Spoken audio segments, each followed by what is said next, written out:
All right, what is up, everybody? Welcome to Tactical Tuesday. We are getting started just a few minutes late, but I appreciate you guys being here. For everybody over on YouTube, if you would give this a thumbs up, I would really appreciate it. Hit the subscribe button. That helps me want to make more content and put it out there to share with everybody. Everybody in Zoom, thanks for being out again. I appreciate you guys as always. Tonight, we are going to be going over the settings, and I call this Tactical Arbitrage settings for beginners and intermediate users. Most everybody should probably have this down by now, but there are some things in here that you want to have set up and make sure that everything is going the right way for you. We're also going to be doing a little bit of a Q&A as well, and we'll do that at the end. And then, of course, we've got giveaways. We're going to be giving away 2 Tactical Arbitrage shirts.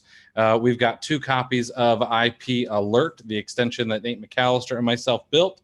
And then, of course, OACheddar.com have been really nice to us, and they have put out a exclusive lead list that we can give away to 5 people here. So I've shared it with the folks over in the Zoom room, but for you folks over on YouTube, I want you to be able to get in on that as well. So let's see, to be eligible, you need to drop your first name and the first letter of your last name in this Google form. Excuse me.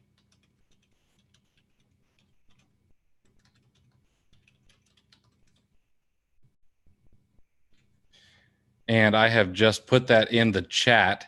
I'm going to go ahead and I'm also going to I'm going to pin that. Hey, Rita, how's it going? Maybe I can't pin it. That's all right. I will drop it again. I will remind everybody at the end as well, so that you have another chance to put your name in there. I don't want anybody to miss out. Yeah, there we go. I dropped that over in the other chat there as well. So without further ado, let me get things rolling here. I'm going to share my screen with you guys. And let's see. Here we go. All right, so everybody should be able to see my Tactical Arbitrage settings. Now, you're going to notice that I have blurred out my MWS seller ID and my authorization token. You're going to see that on all of my settings pages. This was actually my first Google Chrome extension called Easy Blur that I ever created. And I'm able to blur things out live. So a little bit of nostalgia for me to be able to use this in a webinar. But on the very first page, on the keys page, what you're going to put in here is your MWS seller ID and your auth token or your authorization token. Now, it's pretty self-explanatory. There are instructions right down here, okay? And all you got to do is click this link, go through the instructions exactly as laid out, and that's it. Sometimes it might take 30 minutes. It might take an hour. It might take an hour and a half for everything to sync up and Tactical Arbitrage and Amazon to be able to chat with each other. But it should work, okay? And then, of course, if you have any issues at all, there is this green little chat feature down here. You can always shoot a note over to myself or Julie, and we can help you with the MWS keys. That's not a problem. There's also this test if correct button. It is a quick and easy test button that you can click to make sure that your keys are all in there properly. And I always suggest to click on that just to make sure. Now, the other thing is when you put anything in your MWS seller ID and your authorization token, you want to make sure to hit this save button. Now, I'm not going to hit the save button because it will refresh my page. It'll take Easy Blur off, and you'll be able to see my seller ID and all that, and that ends up being no good. But it's always click that save button, okay? It's the same with the UK keys. The only difference is you need to choose whether you are VAT registered or non-registered. And that has to do with their value added tax across the pond, okay? And if you are in the UK, you'll know whether you're registered or not registered. It's also the same for Japan. You put in your seller ID and your authorization token, you test if correct, and you click on save. And that is all there is. And then finally, you have other keys. If you are a Tactical Bucket user, then you'll want to put in your Tactical Bucket license. Excuse me. That way you can use the Tactical Bucket extension properly to make sure that everything gets updated and so on with your XPaths and everything else that it will do. Okay. Then, of course, always click that save button. I'm going to say that over and over and over again tonight because that's one of the main issues I see is people forget to hit that orange save button and then they wonder why something doesn't work. Okay. Now, before we leave this page, one of the other things you can do is if you have a virtual assistant or a family member or a teenager or anybody else that you might allow into your Tactical Arbitrage account and you don't want them to see things, you can protect the settings page with a password.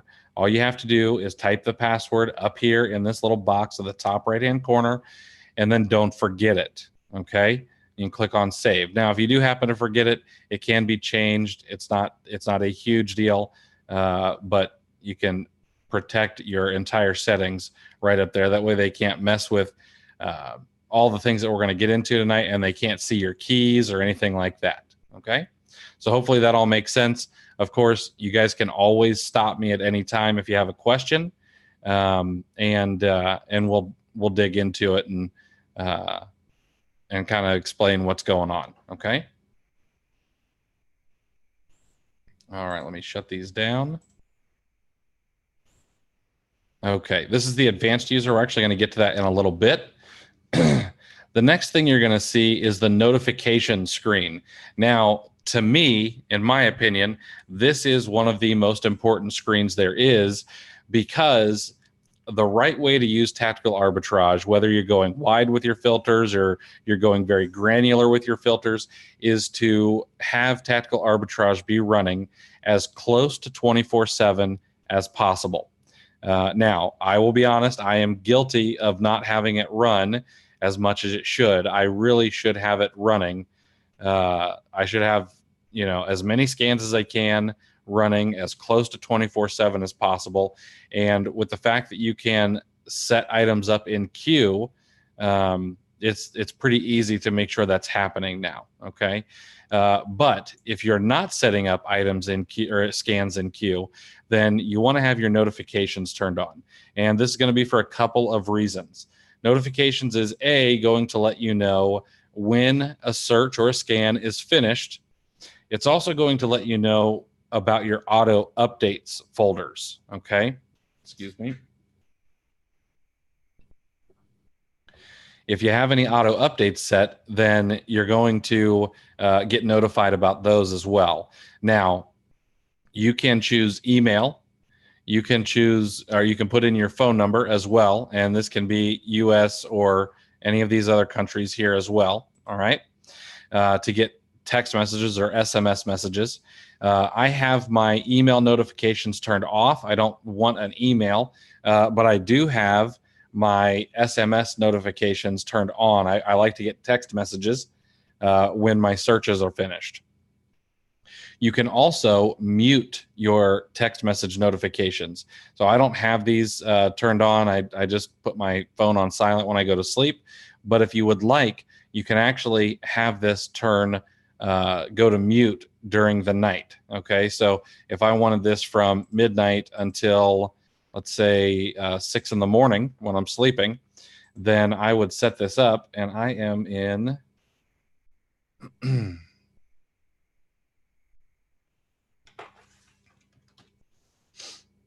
I always forget where I am. I think anyway, I'm in Eastern, so I need to set it up for, here it is.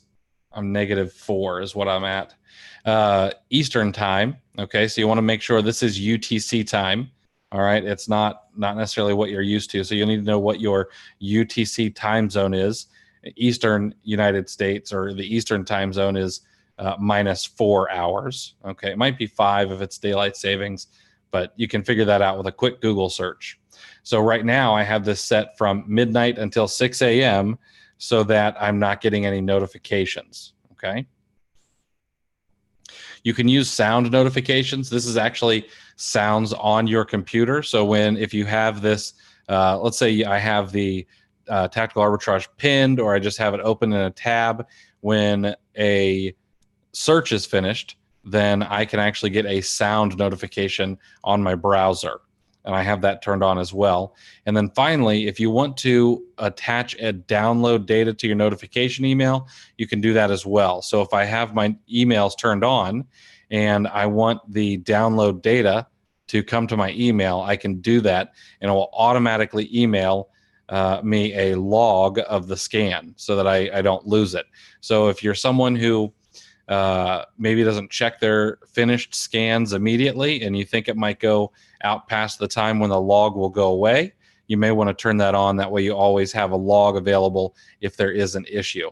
Those things are they're pretty much necessary if you'd like some help with a scan. We can glean a lot of data from there and even recreate scans in the support portal. And the dev team can pull even more information from there so that they can help out a lot with those items. Okay.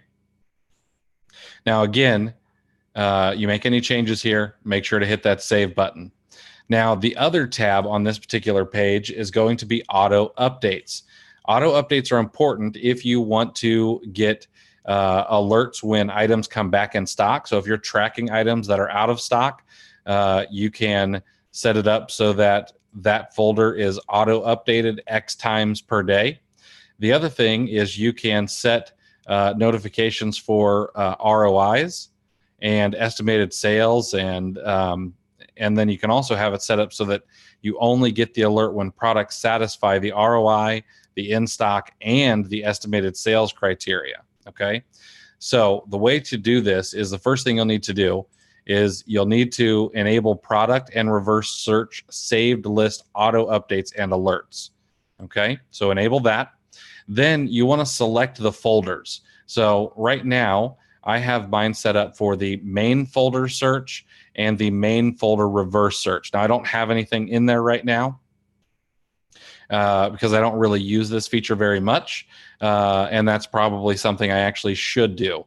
If there are items that are out of stock, a lot of times they'll come back in stock, and if they're profitable, they're probably something I should be looking into. Okay, but right now I have these two folders chosen. Now I can choose how many times per day these get checked. You can do 1 time per day.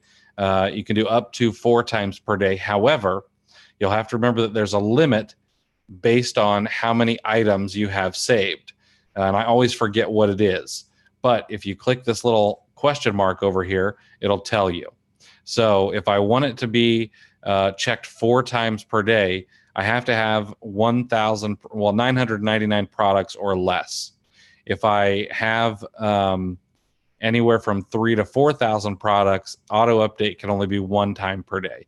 If it's over 4,000, it's not going to auto update at all. So you need to remember that you can't use this to auto update thousands and thousands and thousands of products, but you can do up to 4,000, and that's probably more than really anybody can deal with anyway. Now, if you have something that's really like a really hot item that you're trying to get your hands on, then I would suggest maybe making a separate folder that has just that item in it and setting that up on its own, and not having a ton of items. Okay. However, if you're just using this for items that go in and out of stock regularly at source sites, then putting them into one folder is just fine. Now, you want to get notifications when the ROI is over X%. I have this set up as 50% in here, but maybe you have it in as 20%. Okay. I want it to be in stock. I do not have the estimated sales or greater than turned on. You could do this if you wanted. If you do, I would still set this filter wide, okay? could do 1 or 10 or whatever you might want to do. But if I have something saved to be auto updated, I'm typically going to have done a little bit of legwork on it before and know whether or not it's something that I actually want to sell when or if it comes back in stock. Okay, but it's nice to be able to have that there. Then I also have turned on only alert when products satisfy all ROI, in stock, and estimated sales criteria. So what this means is if an item comes back in stock, but the ROI is only 10%, I'm not going to get alerted to it because it doesn't fit my ROI threshold. However, if it's 21% return on investment and it's in stock, then I'm going to go in and get that alert. Okay. Now the other thing is you can use set discounts for all saved product updates. Okay. So if you click on the set discounts over here, you'll actually be able to see the discounts that you have set up. So you'll see here, I have them auto set up. I've got my base sales tax at 7%. And then if we look here, we've got discount gift cards and cashback as well. Okay. So if you have these turned on, it will use these discounts in here so that you make sure to get these taken into account. Okay. Now again, make sure to hit save. All right. David has a question regarding auto update. Since you have products in your list, why would you need to set the ROI if you already searched it and saved it in your list? What I mean is, when you did a search and saved an item, wouldn't you have already filtered it out to be profitable? Yes, that is most likely the case. However, what can happen is, let's say that Walmart has a product that's out of stock right now and it's $9.99, but maybe they come back in stock and the price shoots up to $17.99 or whatever. It may not fit your ROI criteria anymore. So it's very possible that it's not just Amazon where prices change. Prices change at Target and Walmart and Kohl's and all of those other places as well. So your ROI can change. I know that there's a product at Target we sourced, and we sourced it now because it went on sale for, it was like $5 cheaper than normal. But when the price goes back up and the sale is over, we won't source it. So if let's say I put that into my auto update folder, when it goes on sale again, Tactical Arbitrage will catch that for me. I'll get alerted to it, and then I'll know that it fits my ROI criteria. Okay, because it's right around the 20% mark right now, and then once it goes up, it goes under that 20% mark. So that's another way you can use the auto updates. Let's say that you have sites where items go on sale regularly. You could have let's say you have a Target sale folder, and you have it auto update, once a day, and maybe the items go on sale twice a month. Then you'll get auto updated automatically when that sale happens and the price changes. So lots of different ways to be able to use that.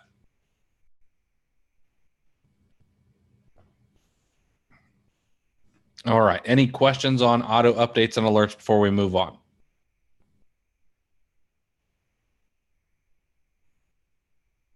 Perfect.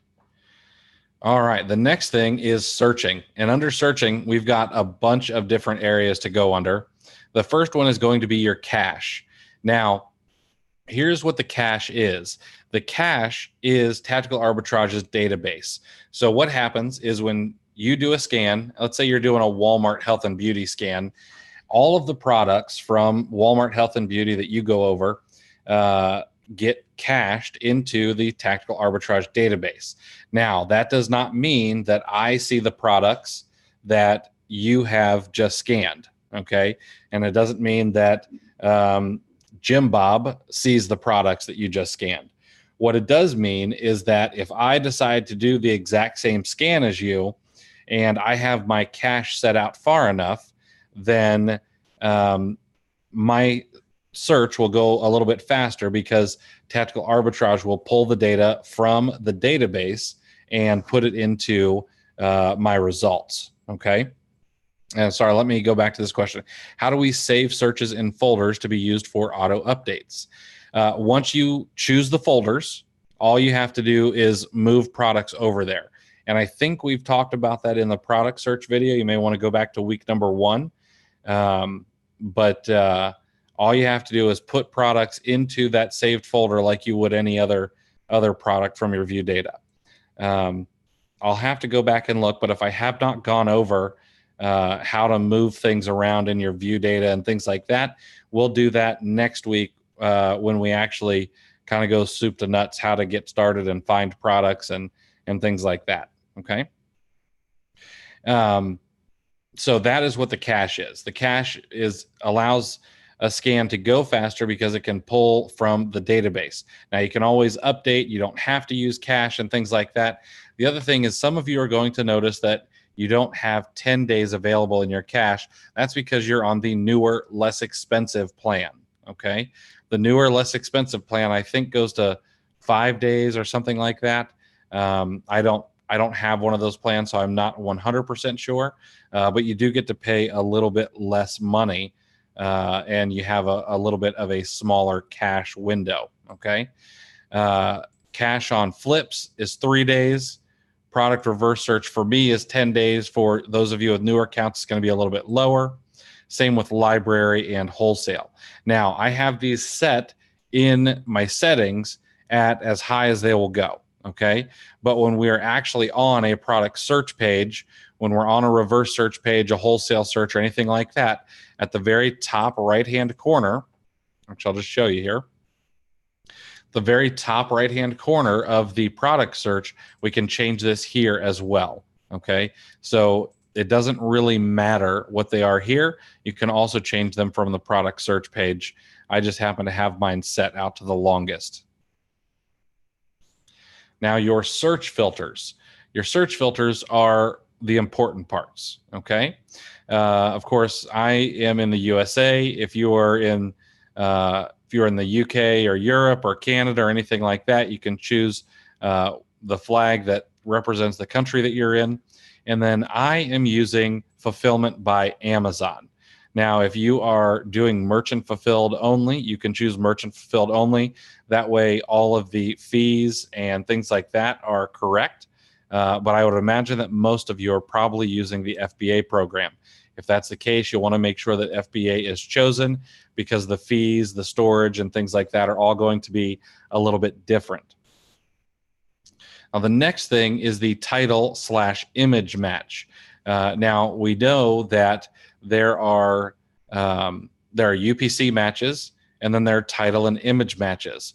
And there's also a confidence score for the products, okay, that are title and image match.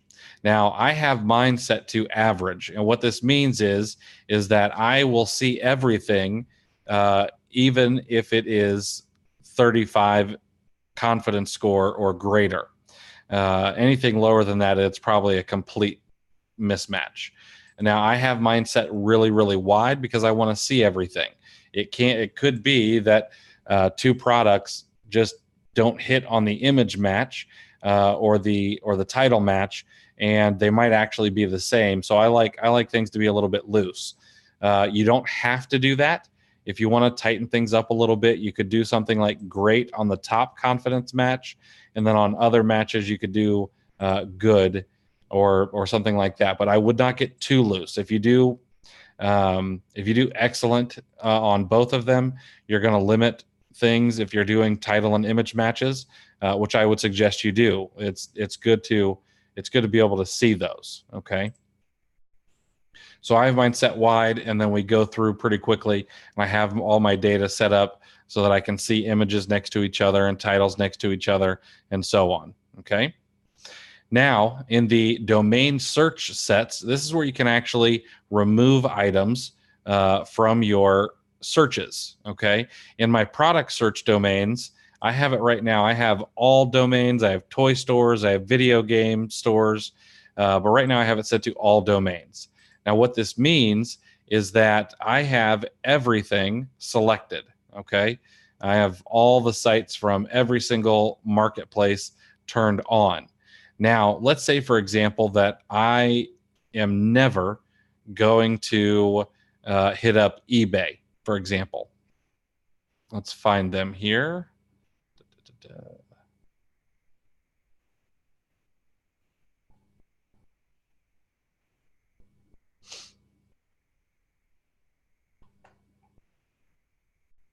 There we go. I can unselect eBay, and now eBay would never be an option for me in my product search. Okay. This can be especially helpful if you decide that your VA is going to be the one doing most of the searches for you. And maybe they have free reign. You're not telling them where to search or what to search. And you're saying, hey, go out, find me products. You can choose what sites you do not want them to see. And that can be any particular one you don't want them to see. Maybe you don't want the, I don't know if Bonanza is still on here. I don't believe it is.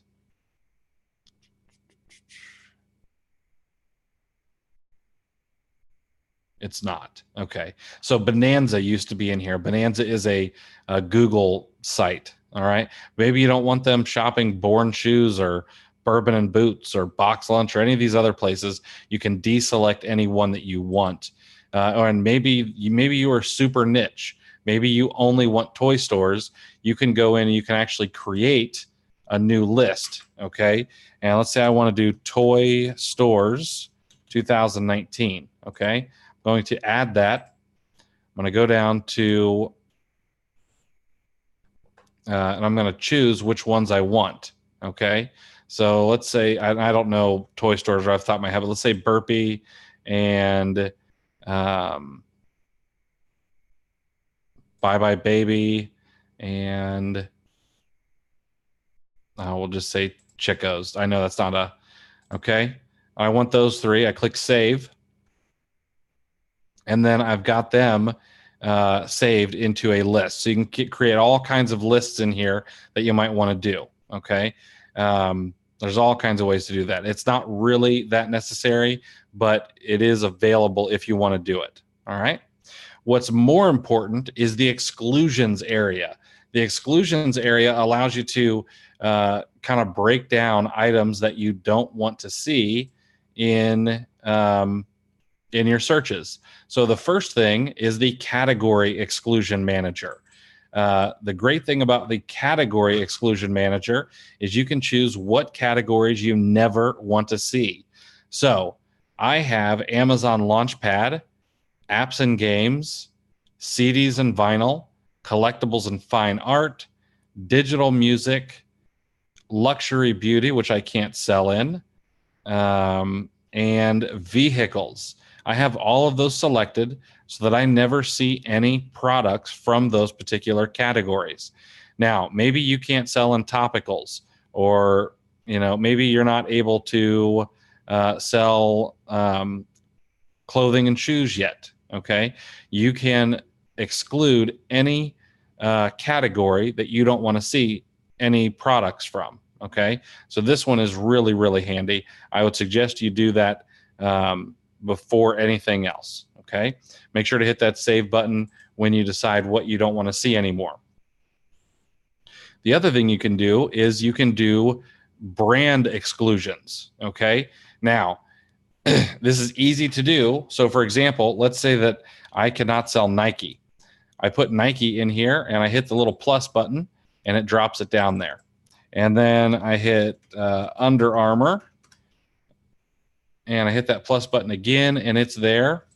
And let's just say Adidas as well. Okay, so let's say I can't sell those three brands. Once I hit save, those three brands will never come up for me in a search. Now, here is where the caveat happens. Sometimes a product is not under the right brand. So if someone put in Nike's Nikes instead of Nike for as the brand for a set of Nike socks, then it might actually pull up for you. Okay. And let's say they misspelled Under Armour when they were creating the listing, and it spelled it ARMOR instead of MOUR. That's possible. It may come up for you. Okay. So you might see some things slip through. It's not because it's not catching it. It's because it doesn't match the brand that you have in here. Now, one of the things that I would say is be careful with what brands that you put in here. Okay. As you are selling, you should always be trying to get ungated in brands, Asons, categories, and all the other places where gates might be up for you. So, for example, I don't keep any brands in here as gated. I use Rev Seller, and Rev Seller will let me know whether or not I can sell that particular product. If I'm not able to sell the product, I always go in and request to be able to do so. That way, hopefully, I will get auto approved. And if not, no big deal. It took me just a few seconds and I can move on to the next product. But as you get some history, you get some sales history, you have some clean metrics and things like that, these auto approvals will start coming more and more frequently. And you'll be happy you didn't necessarily have every single brand you can't sell in here excluded. Okay. You can add Asons to exclude. So you can see I do have a couple of Asons in here that I've excluded. These are, I believe these are Asons that I know that I can't sell for one reason or another. Maybe I haven't been approved, or it's in a weird brand or something, but I have a couple of Asons in here. So you can actually add the Ason right in here. Okay, we'll actually just add this one again. Paste that. Hit that little plus button and it will populate again. You see it's already in there, so it's not going to populate it a second time. But if you have particular Asons you don't want to sell, maybe you had a bad go on a particular Ason or whatever, you can add that in there so you never have to see it again. You can add a keyword to exclude. So let's say I never want to see the word pack in a listing. And oops, maybe I never want to see the word case or anything like that. Okay. You can put those in there and it will actually exclude the keyword for you as well. And Will makes a good point. You can go back in and remove these. They are not permanent. Okay. It's not something you can't fix later on. If you, let's say, for example, you get ungated in Adidas down the road, you could go in and remove Adidas. Okay. If it makes you mad to see it, then I would exclude it and then just go in and remove it later on down the road if you decide to get ungated in Adidas or Nike or Under Armour or whatever brand you may not be able to sell. Okay. Now we have reverse search domains. This one is important in my opinion. In your reverse search, there might be places that you don't want to see products from. For me, in a reverse search, I don't source from eBay often. I'll say often because there are a couple of times where I have purchased from eBay. Okay. But I would stick to a larger store like Adidas, Best Buy, Toys R Us used to be on there. Hasbro has a shop. There are places on eBay you can source from safely. I'm typically not going to buy from Vintage Lady 1981 and sell it on Amazon because I don't really have a way to show that the product is authentic. Now, there have been people who have gotten reinstated after they've sourced from eBay. So I'm not telling you that, all is lost if you do it. I'm just letting you know that it's not the safest thing to do. So you need to be careful if you are going to do it. But because I don't want to see items from eBay and even have the temptation to source from eBay for myself and my own account, I have removed eBay from my reverse searches. I've also removed, I believe, was it Rakuten? Okay, they've got a lot of third-party sellers, so I don't often purchase from them. either. Okay. You could do the same thing with Sears. Actually, I should probably add Sears. I don't want to see Sears or Sears Outlet typically in these. Okay. All right, add those, and now I've got those selected. So any items, any sources you don't want to see in reverse search, you can exclude here and make sure you never see a product from them. Okay. Now we have the rank filter, and the rank filter, what we're able to do is we're able to use the values that Alex has set up from Keepa automatically in our searches. Now, I have this set right now to the top 10%, so this updates every single day, and it will, it'll only show me the top 10% in a particular category. Now, of course, I can do that for current ranks. It'll use these for average 30-day or average 90-day ranks, and then I can also put numbers in myself. So, for example, let's say that in single detail page miscellaneous, I only wanted to see the top 5,000. Okay, I can do that, and now I've overridden the top 10%. Okay, so you can change these on your own.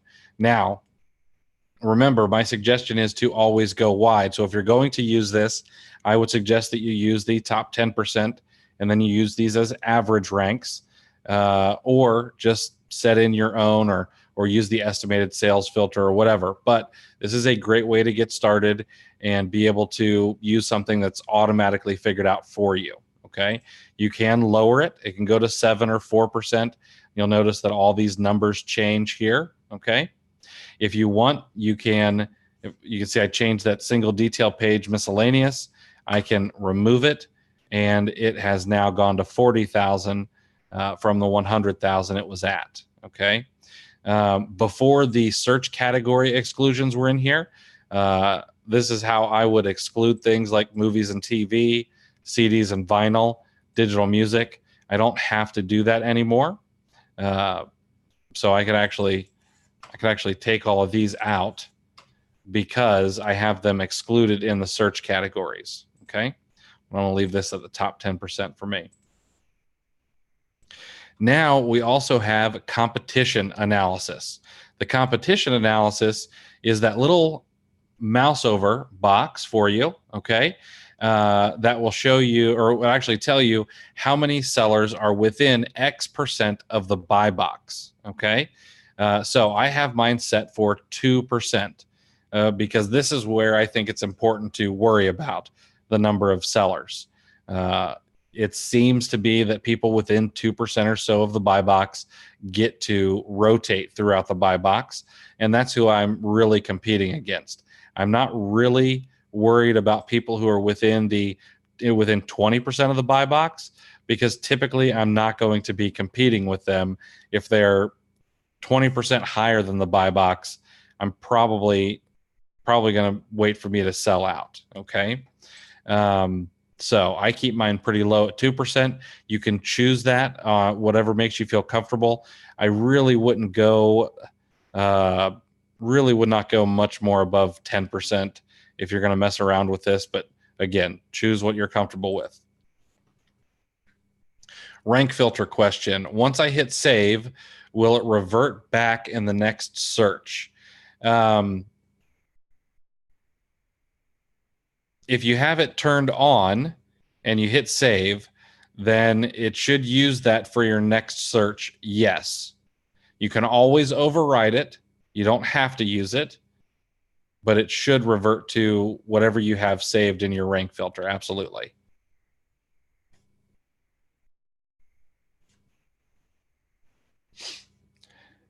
All right. Everything makes sense there. I want to make sure we don't have any questions or anything like that. Then we'll move on to price adjustments.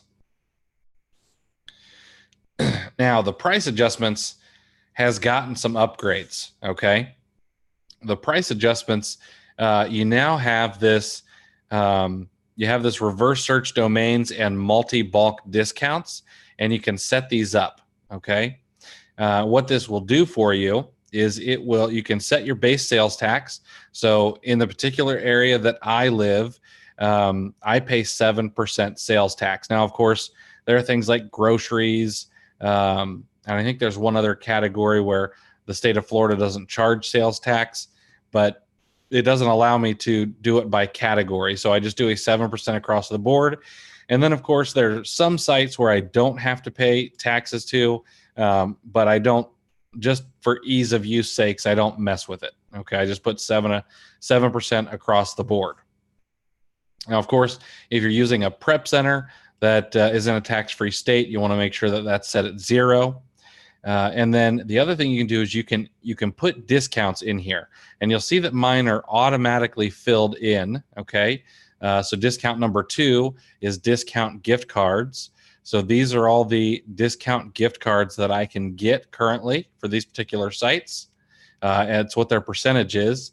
And then discount number 3 is the cash back that I can get. Okay, and this also updates very frequently. So what we'll do here to show you that it's up to date is, we will go to Walgreens. And here at Walgreens, we can see, the cash back is on the second one, the discount gift cards in the third one. We can see that it's at 9% right now. 9% is what Ebates or Rakuten is paying right now in cash back for Walgreens. So we know that's accurate. And David, I will show you. I'll show you where to get these discounts from. Okay.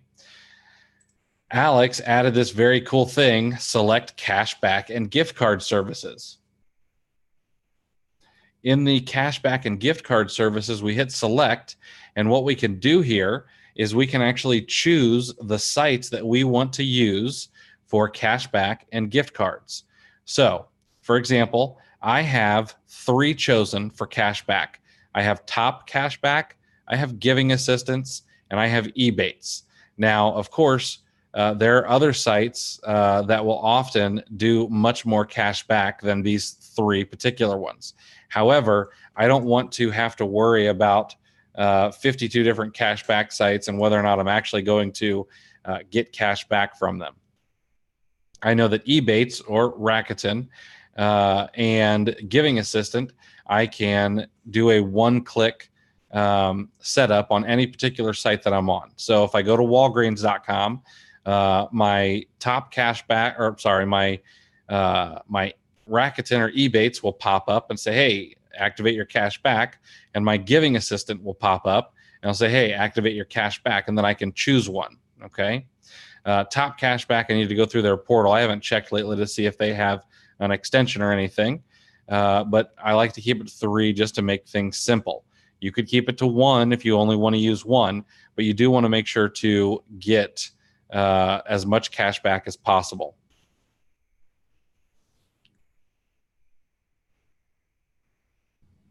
There is not a select all or select none in the discount services page, not currently. You have to do these one by one. Now, in the gift cards, I have 3 chosen as well. Raise is typically where I buy them from. Of course, the market's gotten a little bit more saturated, so the discounts are not quite what they used to be. But there's also gift card spread and card cash. I've had pretty good luck with those 2 as well. I've heard good things about Card Flip. I've never used them myself. I've never messed with Bargain Gift Card or Card Bazaar or Card Kangaroo or Coin for Card. So what I would suggest is, if you are going to try out a new place, I would suggest that you do a small test buy to make sure they actually work. Okay. But for now, I just keep mine to Card Cash, Gift Card Spread, and Raise. I'm going to check out Card Flip soon and make sure that they are good to go. I'll do a small test buy from them or something. But I would select the ones that you're comfortable with, that we can have those filled in automatically. Now, once you click Save down here, these will fill in the reverse search domains and multi-bulk discounts automatically for you. Okay.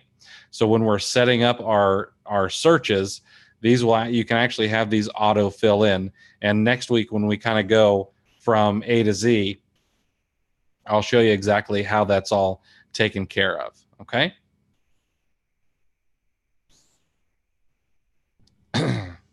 Now, your prep and ship. Prep and ship is important to make sure that your ROI and your gross profit comes up correctly.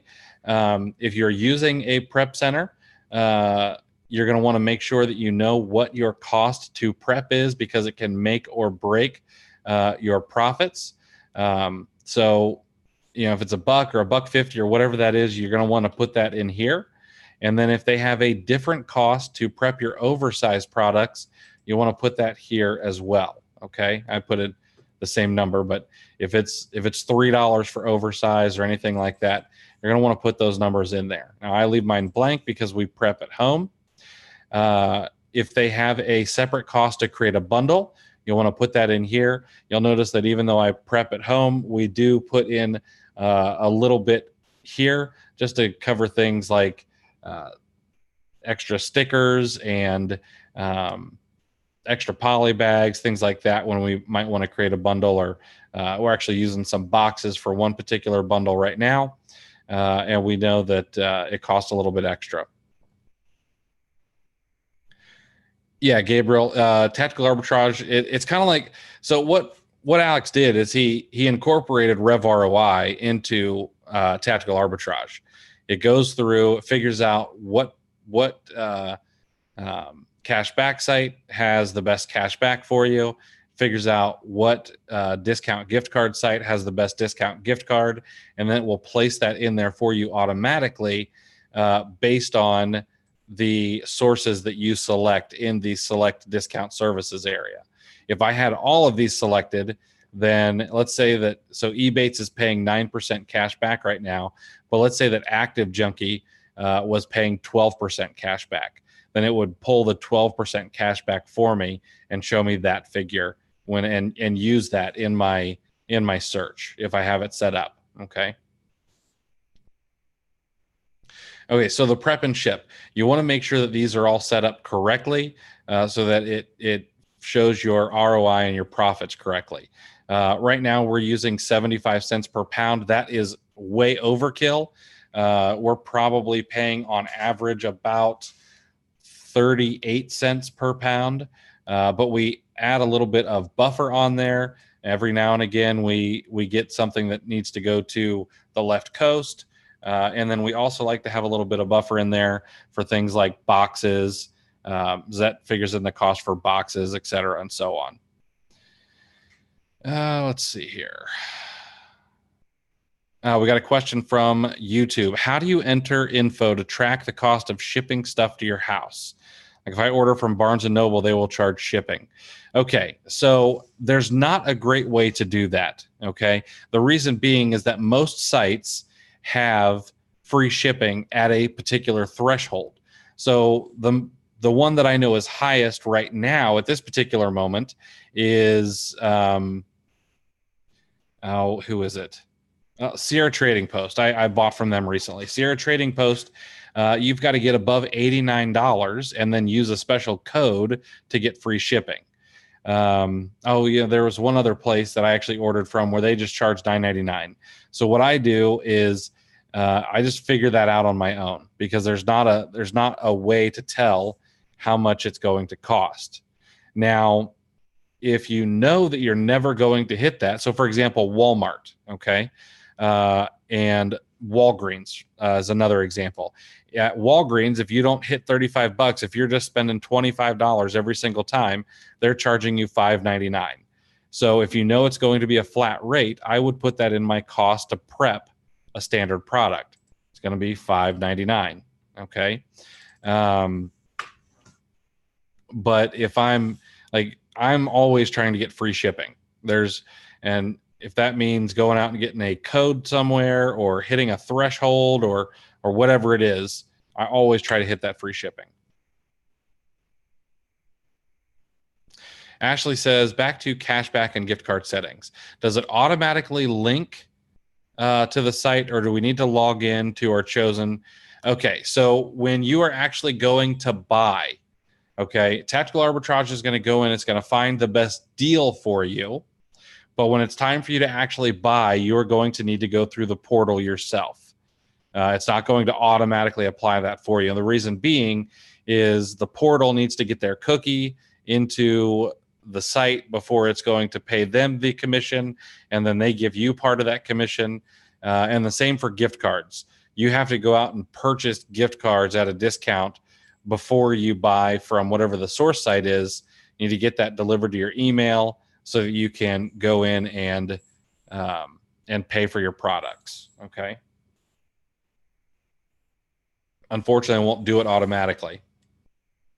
It would be really cool if that could happen. It just, until there was like an all-in-one marketplace that you know, basically Alex ran, there'd be no way to make that all happen automatically for you. Okay, the next thing is virtual FBA Buy Box, or VFBA. Now, what this is let's say that you see a product that says VFBA. What this means is that a merchant fulfilled seller owns the buy box at the moment. But if we're using FBA, then chances are we can price above them and actually win the buy box, because you've got things like prime shipping. Amazon knows that they're going to handle it. It's going to get to the customer. Well, it's more likely to get to the customer in the right amount of time, et cetera, and so on. So what you can do is you can have a virtual price put in there if the merchant fulfilled holder, or the merchant fulfilled seller, is the buy box holder. Now, I have mine set at 2%. That is probably a little on the conservative side. I could probably do 4 or 6% pretty easily and take the buy box from a merchant fulfilled seller in most cases. But I have it set for 2% just to be conservative. And if I am getting onto a listing where it's all MF sellers, I always do price above. So for example, I was selling a hazmat product, and the merchant fulfilled sellers were selling for $12.99. I came in at $19.99 and I got the buy box. Of course, I had the cost of shipping hazmat to Amazon and things like that. So I probably wasn't making much more than them, but I was able to increase the price, increase the velocity, because I actually shipped the items into the FBA program using the hazmat program. Okay, so you can easily get that buy box from merchant fulfilled sellers, except for when they might be doing seller fulfilled prime and stuff like that. But I don't really see that too often. I don't think it's as big of a program as it might be made out to be. Amazon Flips update settings. I have this set to 90 days. It probably really should be 365. This really isn't too big of a deal. This is something you can mess with when you're actually doing Amazon to Amazon flips. And we did go through Amazon to Amazon flips in week number 3, I think. I can't remember. It's all in the Tactical Tuesday playlist on YouTube. Every week is there. So we can go through that, or you can go through that there. But you can set up a standard Amazon flips updates right here if you want. I have mine set to 90 days. You could also use a date period, or last 30 days, last 90 days, etc. Virtual books. This one is pretty important to have set up if you're doing any library searches. In the library search, you're going to come across used virtual books if the used buy box is held by a merchant fulfilled seller. Okay. Or if there is no FBA seller at all. So for example, if we come across a book that let's say new, Amazon is on it for $100, and a merchant fulfilled seller is selling a like new copy for $29.99 plus $3.99 shipping. Well, what we're going to do is we're going to see that we can get it for $32.99 or $33 or whatever that is, and we know that it's in like new condition, or supposedly like new condition. So we're going to have Tactical Arbitrage estimate that we'll be able to sell it for $85, okay? 15% less than what the new Amazon Buy Box is, okay? And you do that for like new, very good, good, and acceptable. I have mine set to 15, 20, 25, and 30. I think those are pretty fair.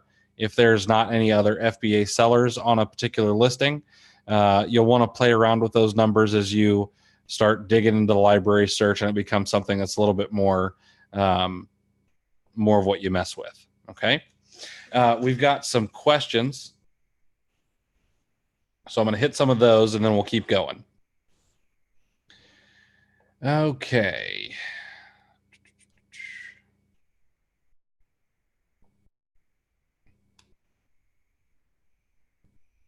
Scott says in the rank filter, the numbers aren't changing when he changes the percentage. Scott, I may need to look at that for you. You can private message me on Facebook or shoot me an email at chris@cleartheshelf, and we can figure out what might be going on there. Maybe just a slider or something that isn't in the right place. But if it's something else, we can have the dev team look at it. Roy says, what's your philosophy on going wide with filters? How wide should I go? That's a great question. So what I'm doing now when I'm doing searches is I'm using like 5% on the ROI. Of course, I want to make more than that. I'm not typically buying products where I'm just getting a 5%, 5 cents back for my dollar. But I want to see everything. And then maybe there's a way that Tactical Arbitrage can't pick up that I can make the ROI better. Perhaps I can find a discount code that I haven't looked for ahead of time. But then on the sales rank, I also want to go wide, and I want to look through the Keepa chart. And the reason being is that I don't want to miss an item that maybe is priced way too high that I can bring back in stock at a reasonable price and actually sell it. It's just not something so you don't want to see like everything, but you want to see as much as you can. And then what I suggest is rather than going too narrow on the front end, if you get 15,000 items in your view data, you can always use the on-page filters to kind of narrow things down and get rid of things. And we'll kind of go over that. We'll go over that next week. We'll kind of walk through. I'll have a search that's like already started or finished or something, and we'll kind of go through everything and all of that stuff. Sorry, man. I'm gonna absolutely murder your name, Babajid or Babajid. Sorry, I'm sorry. What aspects of your FBA OA business is automated? For example, applying discounts, repricing. Yeah, my repricing is taken care of by Aura. The applying discounts, I'm using Tactical Arbitrage now, and of course I still have Rev ROI. Let's see. I do have a virtual assistant who goes through my searches for me. Rev Seller, of course, and not next week, but the week after, I'm probably going to go through all the tools that I actually use, all the softwares that I use, and things like that. Let's see. Ganti says, I got interested in KDP or Kindle Direct Publishing. Can I get any help in identifying books using keywords? I want to find all the books that are selling at a high volume with good BSR. Ganti, shoot me an email at chris@cleartheshelf.com. I'm going to need to do some checking around with that. I'd have to see if that would work or not. We can talk about VAs in the tools session.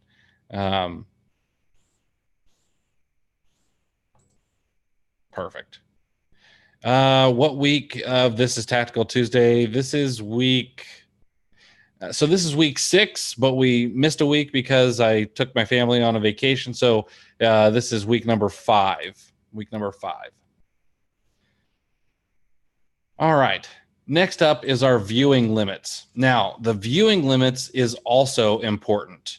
The viewing limits is something that you want to set up so you can try to see as much as you can on the page. Okay, so what we're going to see here is the very first thing is I have the show number of lines on view data by default. Mine is set to 25.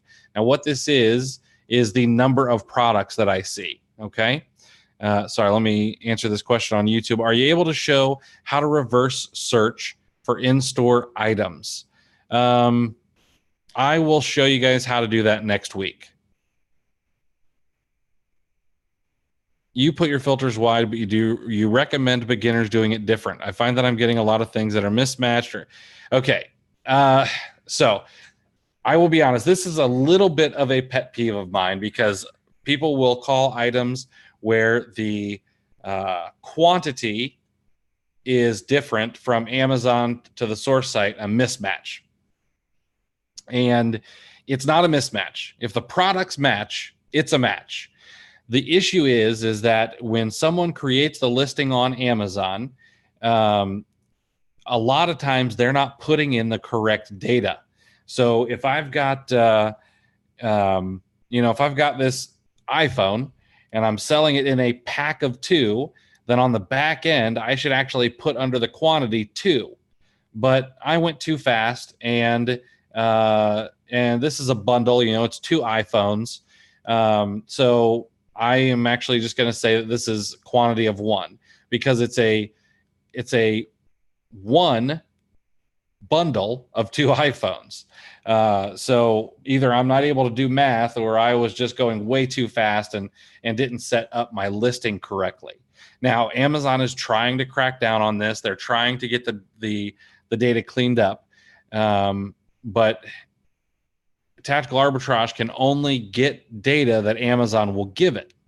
So what I suggest is when there are packs, you just need to update them. You can do that in the view data, or you can just say, you know what, I don't want to deal with it and just delete it. But sometimes you'll find some gold in those hills, okay, if you take the time to do it. As for going through, as for actual mismatches, they're going to happen. It's still a computer program. It's not a person.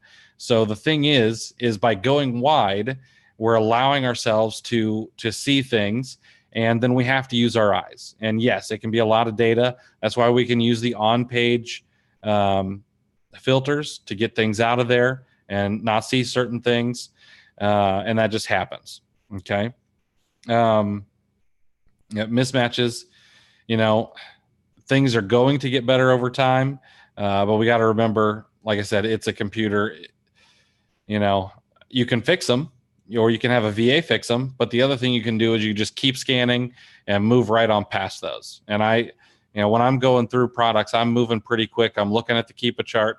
I take a quick look at the photos. If the photos are a mismatch, I'm usually moving right on past.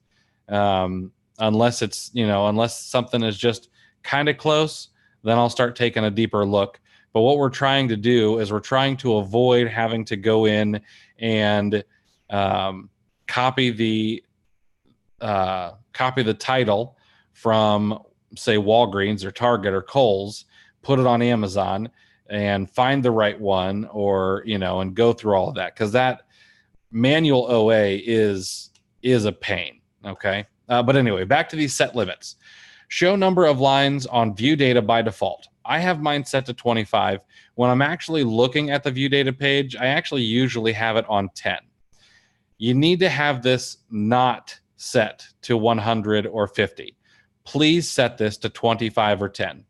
When I get notes and say, hey, my page speed is slow, I can't deal with this, it's not loading fast enough, it's because your computer cannot handle the amount of data that's trying to be loaded onto the page. Now, that's not me bashing your computer, unless you're a PC user.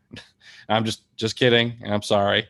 But what it is Google Chrome is resource heavy as it is. And then we're trying to load up a page with a bunch of history charts and images and et cetera and so on, to be able to make responsible decisions based on a bunch of variables and inputs. And then we have 72 other tabs open because we are reading the news, we are sourcing different sites, we have Amazon open, we're running Storefront Stalker Pro, and we're trading options or whatever in another tab. So we've got our computer trying to do all these things, and then we also expect the view data page to be really, really fast. So we either need to not have anything open, or you need to lower the number of items per page. And I suggest that you lower the number of items per page, because I'm not going to close my 73 other tabs that are equally as important. Okay. Crop product titles on the view data by default. So I like to see 90 characters of a view of the product title. The reason being is I think 90 characters is enough. I can always hover over it to get more, and it doesn't make that particular column too wide. Okay. You can not crop it, or you could crop it at 120, or you could crop it at fewer if you wanted. But titles are supposed to be like 50 characters on Amazon. They never are. But I do want to be able to see as much as I can, and then I just hover over it if it's over 90. Okay. The product title cell width on view data, I have it set to auto, as well as for the product note. I want TA to figure that out for me. But on the product image, I do have this set to large. The reason I have it set to large is that I want to be able to see how much, or I want to be able to see as large of images as possible. That way I can compare them without necessarily having to go to the source site. Of course, I will go to the source site in Amazon, but I do want to be able to see those images as large as possible. I have it, the crop product notes, I have it don't crop. I don't really use product notes anyway, but I would probably crop this to 120 characters if I'm leaving lots of notes, or having my virtual assistant leave lots of notes, just to save a little bit of room. And then the final thing here is the show days range in history chart by default. I have mine set to 90 days. You can choose 2, 7, 31, 90, 365, or all. I think 90 days is enough for me to be able to get a good history. And then, of course, I can change that history chart any way that I want on the actual view data page.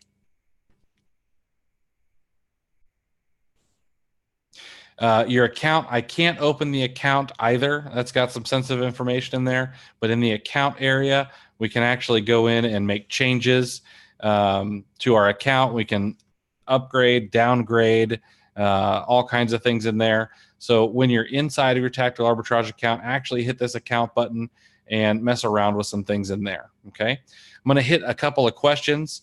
Also, in case you have forgotten, I don't want you to forget, we are doing giveaways tonight as well. Okay. You're going to want to put your first name and the first letter of your last name in this Google form. Okay. I want to drop it in both chats. And we will, at the very end, we'll be doing some giveaways here. Okay. We've got a couple of Tactical Arbitrage shirts. We're going to do 2 IP alerts. And then, of course, we've got 5 people who are going to get a lead list from OACheddar.com. Brian says, any word on when Walmart will open their keys API sign up? I wish. I've actually called them to see if I could get them on a webinar, really for Amazon, or for Amazon sellers who might want to sell on Walmart. And I could not get an answer on that, or them getting on a webinar with me, to be quite honest. Okay, Jim, yes. So this is automatically recorded on YouTube. And what I will do is, I see Rhonda is asking a similar question. What I will do is tomorrow I will send out the playlist to everyone that has every single Tactical Tuesday that we've done. I will take this second. If you guys would like and subscribe to the channel, like the videos, subscribe to my channel, I would really appreciate that. It means a ton, and it makes me actually want to create some more content. So, but I will get that out to everybody. If you've dropped your email, if you've dropped your email on the Zoom to register for this, to get an email as a reminder, I've got your email. If I don't have your email, you can go to cleartheshelf.com and you can sign up for my email list, and I'll make sure to email you.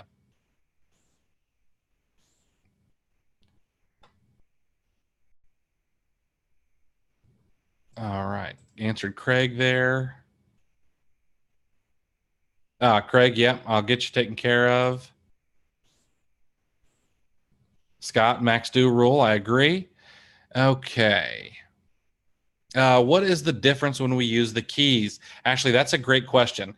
So when you're using the Walmart keys, it allows you to go deeper into the Walmart catalog.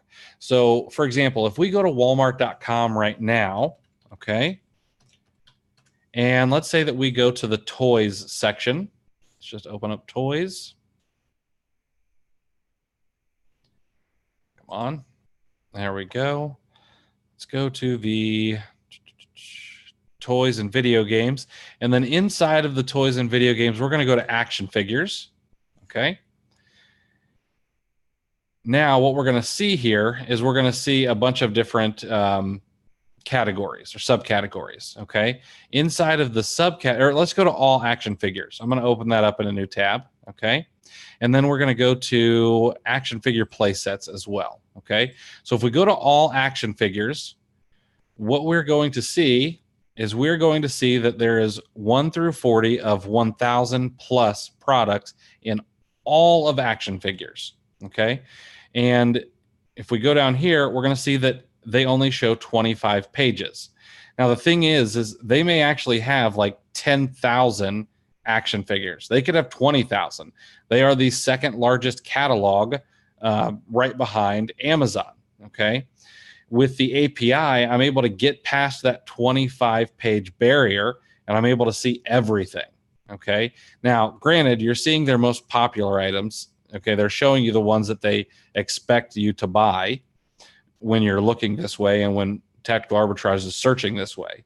But if you want to be able to see things that you may not see when you're actually searching the site, then you want to use the API keys.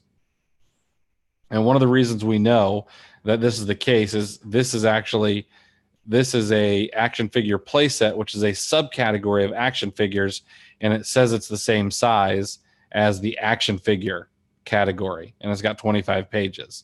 So there's a ton of items that we can't actually see on Walmart that we can see in Tactical Arbitrage with the API. Hopefully that makes sense. Michelle, how do you send a name for the contest? I'm going to copy that link again here. It's a Google form. I just sent it in the chat. Okay, good. You found it. Great. Let's see here. Let's see. In settings, you have mentioned on a different video that you prefer to use the also show no match found results tab. No, I don't use the also show no match found. I use the also show out of stock. The also show no match found is going to show you all the items where there's not an actual match. Okay, so let's say that there's a gray blanket at Target for sale from Threshold. Threshold's a Target brand, and let's say that that's not on Amazon. What would happen is Tactical Arbitrage would show you that gray Threshold blanket from Target, and then it will be blank for Amazon. Okay. And I could create the listing if I wanted to. I need to double check, okay, to make sure that there's not another one. But if that's the case, you could create a listing from scratch. Absolutely. Walmart keys, Dan. Dan says, how do you set up access to Walmart keys? Currently, the Walmart keys are closed for new users. Unfortunately, they kind of open and close that at will.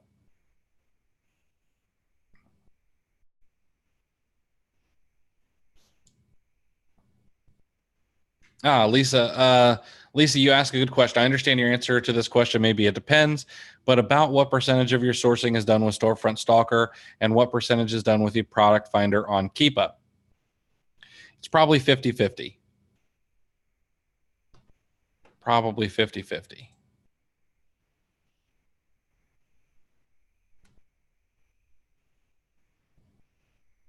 Babajit asked a good question, and again, man, I'm sorry if I'm butchering that name. What category, as of today, do you find the most profitable products? Is it a gated category? Also, what percentage of your product finds come from using lists you subscribe to versus using TA? Okay. The correct answer to what category will you find the most profitable products is the one that you focus on. I happen to focus on health and beauty products mostly. We like to source in health and beauty. They're typically smaller items. They're typically items that are that people are buying over and over again. It is somewhat gated, like topicals are gated, but there's still plenty of price erosion. And then what percentage of your product finds come from using lists versus using TA? I am subscribed to a couple of lists because I like to keep my finger on the pulse of what are good ones and what are bad ones. So I would say it is 30% lists and 70% tactical arbitrage. I'm sorry, it's 30% lists, 60% tactical arbitrage, and 10% retail arbitrage.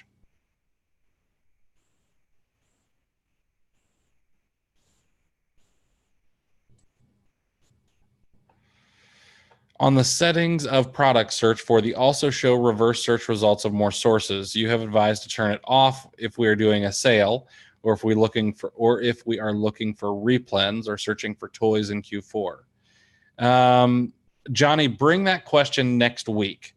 We're gonna go A to Z through a product search. Like if I'm doing a sale, like let's say that Target has a 25% off sale. Then I want it to be and let's say it's a flash sale. Like there was a flash sale today at a site. Man, what site was it? I can't remember. But there was a flash sale today that ends like at midnight tonight. And I wanted my scan to be as fast as possible so that I could find out what was profitable right now during the sale. So I made sure not to use that also show reverse search for more sources. Just because I want it to be fast. If I'm in Q4 and I'm looking for toys, I am going to turn it on. If I'm looking for replens, I'm going to turn it on too, because let's say that Walmart and Target both have the same item. They both have chocolate Jello, but Target sells it for 98 cents and Walmart sells it for 99 cents. Well, even though it's just a penny, I'm going to buy it from from Target. So I want to see that. But let's dig into that a little bit deeper next week when we do that A to Z. Renee, I have Walmart keys that I have not used in a long time. Does Walmart delete your API keys if you don't use it? No, they won't delete them. If you have them, you have them. They should not change. Sky, we have done a webinar on library search. If we need to, we could do kind of an A to Z on library again. Where on TA can we set up an alert when something at a sourcing website is back in stock? Lisa, we talked about that in the beginning of the settings. You're going to want to set that up to set that up in your settings under your notifications. You pick the folders that you want to do. Ganti, next week's topic is going to be a product search from A to Z. We'll set up a scan. We'll get it going. Well, we'll faux set up a scan. I'll have one that's already done, but I'll walk you through exactly what I did, and then we'll go through view data and so on.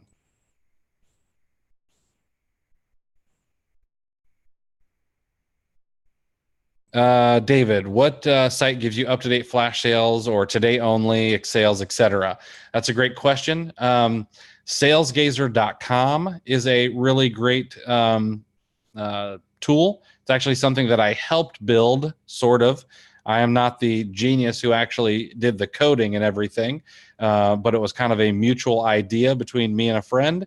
And salesgazer.com is kind of like an email inbox. You get emails from every single site that's in Tactical Arbitrage the minute they're out, okay? So if you have that open, but you're not going to get, emails on your phone. You're not going to get 2,000 emails a day in your Gmail that you have to worry about, okay? You can just go in there, look, see what's happening, and then that's it. There are some other there are other places like Dan's Deals, and there's tons of coupon and sales sites. Sometimes with Q4 on the horizon, you're going to want to be looking at bfads.net. There's Coupon Cab, and there's tons of places. Thanks, Scott, man. I appreciate it. SalesGazer is pretty cool. How do we find out what stores have third-party sellers? You look and see what what things are sold by. Walmart has third-party sellers. Rakuten, Sears is mostly third-party sellers. Target is starting to have third-party sellers, but they're being really, really tough. We actually bought some stuff from some third-party sellers on target.com. But basically, you just look. It'll typically say fulfilled by so-and-so. It is SalesGazer, SalesGazer.com. And I'll be honest with you guys, I haven't even used this to email anybody or anything. So,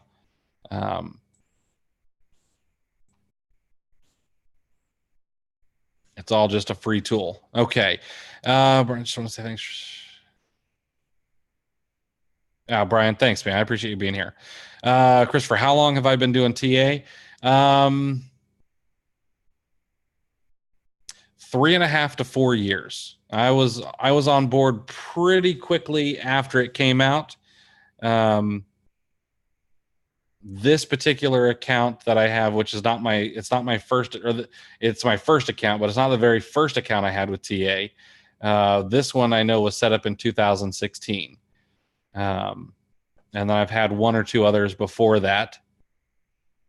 Let's see. In health and beauty, how do you find expiration dates for beauty items if they're not listed in the expiration date finder site? Also, I heard we can do 2 years expiration date for makeups from date of purchase.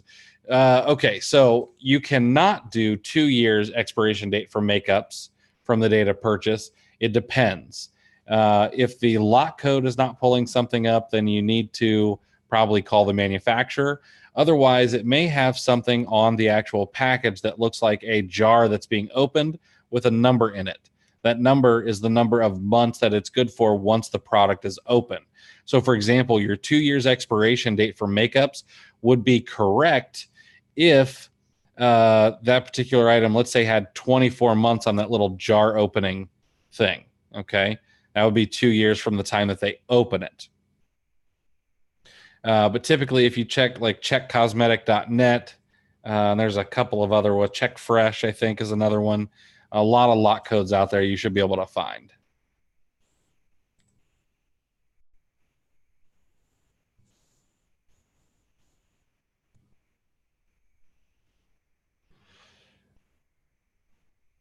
Gante, that's a great question. Where do you source for health and beauty other than CVS, Walmart, and Target?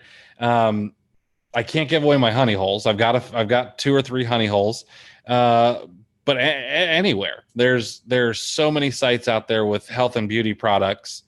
Turning on the also reverse search for more sources is going to introduce you to a bunch of them. Go do a Google search for beauty products or vitamins and see what stores come up. Another great tool for you guys would be tacticalsearchengine.com. You're going to be able to find those, sites that have particular products that are all inside of Tactical Arbitrage. Tactical Bucket also has, if you're a Tactical Bucket user, you can actually find out the categories in every single site on Tactical Arbitrage. Let's see. I work full-time planning doing OA as a side hustle. What would you estimate would be a good number of hours to spend daily to make good profits? I assume using a VA will be the best bet for people with similar circumstances. In the beginning, no, using a VA would probably be a bad idea. You need to be able to do what you're going to teach a VA to do. A good number of hours to spend daily is going to depend on how many hours you can set aside, because if you can only set aside 2, well, then that's how many hours that you need to spend to make a good profit. However, in the learning stages, if you can set aside more, then you need to set aside more time. And then once you find your flow, you should be able to teach that to a VA, hire slowly, fire quickly, until you find someone who's a really good fit. And then once you can get them to take care of that, then you can pull back and actually work on the business while they work in the business. But honestly, if I was a single guy, or if I was newly married, and if I set aside a day of the week for my wife, and I didn't have a kid that I needed to tuck in every night and chase around the house and stuff, I would be able, if I worked a full-time job, I would work my 8 hours. I'd come home and I'd probably work on this for 4 or 6 hours. Like when I first started, there would be times when I got home at 6 o'clock from work, and I would work from 8 o'clock until 3 in the morning, and then get up and go to work the next day. That's not every day, but you need to be able to put in as much as you can.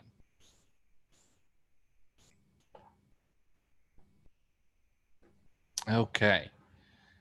Think we got all the questions answered.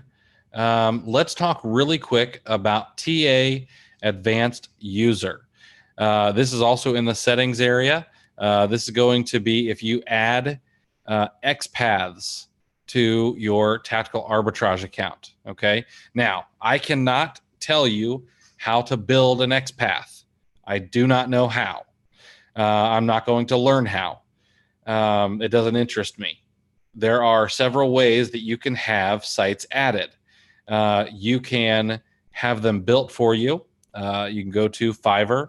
You can go to Upwork. You can go to Freelancer. You can probably go to onlinejobs.ph and find somebody who can do this. But you're not going to have any support afterwards. You can also use tacticalbucket.com, and you can, depending on what plan you choose, you can get 2 per month or 4 or 8, or if you open up God mode, you can get all of them, okay? And you can have these uploaded automatically. Now, once you have one built for you, or you download it from Tactical Bucket or anything like that, you create a new rule, and you can import a CSV file that will pull all the correct data in here. You can then upload a site logo picture. And that's as hard as it is to add an XPath to your Tactical Arbitrage account. Okay. Now, again, I can't tell you what data needs to go in each one of these. I can't tell you how to build one, and I'm never going to be able to do that. You might be able to find that on Google or YouTube, but chances are you probably should just have one built or buy them from Tactical Bucket. Because your time is probably more valuable than going out and building any of these, okay? But it's very easy to add sites in here, okay? If you want an advanced wholesale site, you have to get that from Tactical Bucket. That's the only way to be able to add these, is to have Javier at tacticalbucket.com build these for you, okay? So that is pretty much all of the settings. It's important to have these set up properly. We got a couple more questions, and then we're going to do the giveaways. Okay. Let's see. How many VAs have people gone through? You're right. A lot of them will stretch the truth about their abilities. And that's why I'm willing to fire pretty fast. But I also hire slowly.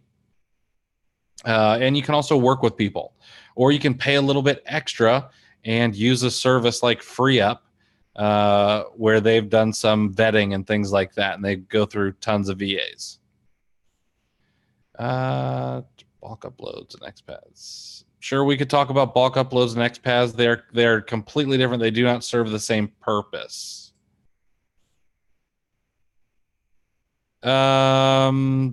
Yeah, next I will have an XPath example next week. Yeah, I can do that. Okay. Can you tell me how many people your listed products have reached on Amazon? Like how many sessions there are? I'm pretty sure there's a report for that. Pretty sure there's a report for that. I'm not really great with the reports, so if you want to email me that question, I'll get you an answer. On average, what percentage of your products sell versus the rest that get 0 sales? What percentage you think will be a good ratio?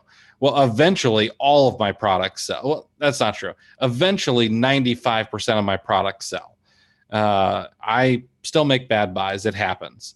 I try to keep it around 1 to 2% of my total in-stock number of products. So if I have, I have 102 SKUs right now, we probably have, I don't know, maybe 700 units. I don't know how many units we have, but we try to go through 1 to 2% of our total units in stock per day on a good day. Chris, this may not be a suitable question for this arena, but could you go into how you utilize credit cards with TA results? Yeah, so with credit cards, I'm pretty simple. We have 2 credit cards. One of them is, we don't typically fly overseas very much. We fly a lot in the US, and I haven't paid for a plane ticket in like 4 years. So I use my Southwest, what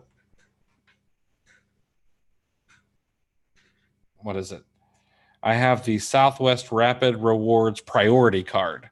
And I just put most everything on there. We also have one card with Cashback. I think it's 1.5%, and that it doesn't change or anything. We do have an American Express as well. Their point system is fine. We've used it for some hotels, but we just use whatever. We're not really great at that. Meet Desai is excellent with credit cards and things like that. If you really want to like travel hack with your sourcing, he'd be the man to talk to. And Carl Swank. Amit Desai and Carl Swank. Oh yeah, Esther, and the companion pass. I usually have the companion pass by like April or May every year. So my wife never, I use points for my ticket. My wife is completely free, and then we use points for my son. It's great. All right, couple more questions. Let's see. XPaths and bulk category lists do not serve the same purpose. They are completely different.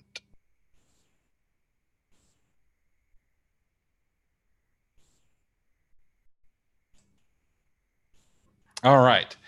So let's do the giveaway. So what I'm gonna do here, we've got 75 names. Let's summary. We've got 75 names here. And now I will be honest, if you are outside of the US and you win a shirt, I'm unfortunately not gonna be able to send it to you, so we'll have to figure out something else. Okay. So if you win a shirt and you're outside of the US, you're gonna have to email me, and we will figure out something else for you. Okay. But we got 75 names here. I'm gonna go ahead and post them all here. There we go. All right, so they're all here. Okay. And so this first one is going to be for a Tactical Arbitrage shirt. I'm going to go ahead and spin this thing. And the first winner is Steph H. Steph H, if you could email me at chris@cleartheshelf.com and let me know that you want a shirt. I'm going to need your address, the color, and the size that you want, and I will get that out to you. And this could be for another shirt.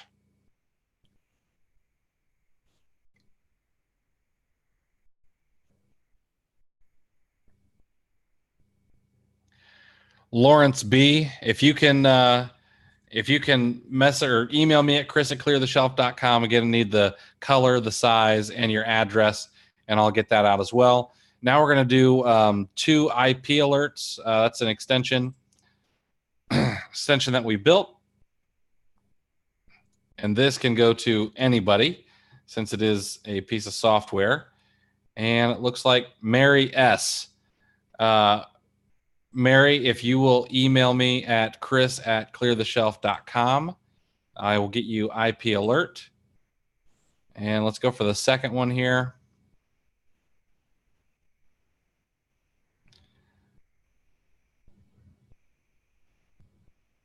Second IP alert goes to Rosario M.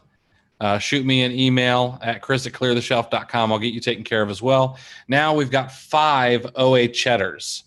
5 OA Cheddars. The first one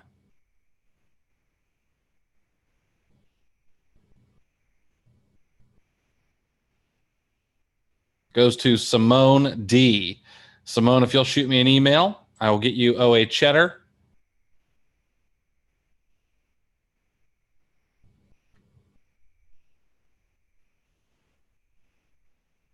Next up is Greg D.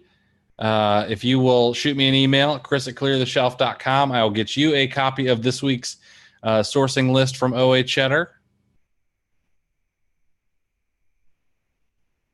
I think I like this one better than what we were doing last week. Looks like Rose B. If you will shoot me an email, I'll get you taken care of as well.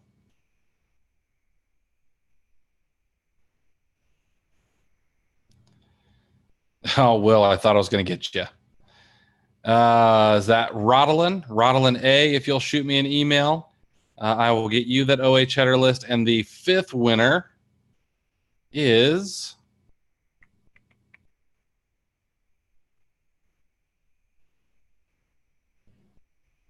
S. Dotson.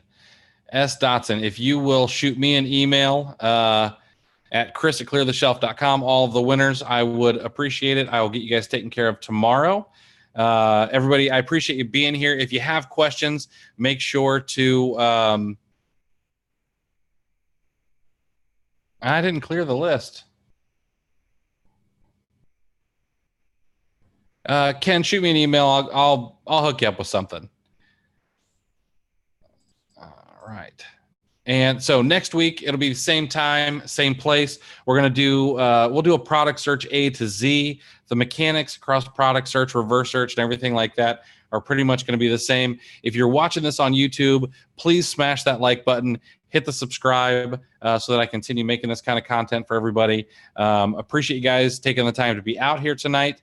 And I will see you next Tuesday at 8 p.m. Thank you so much.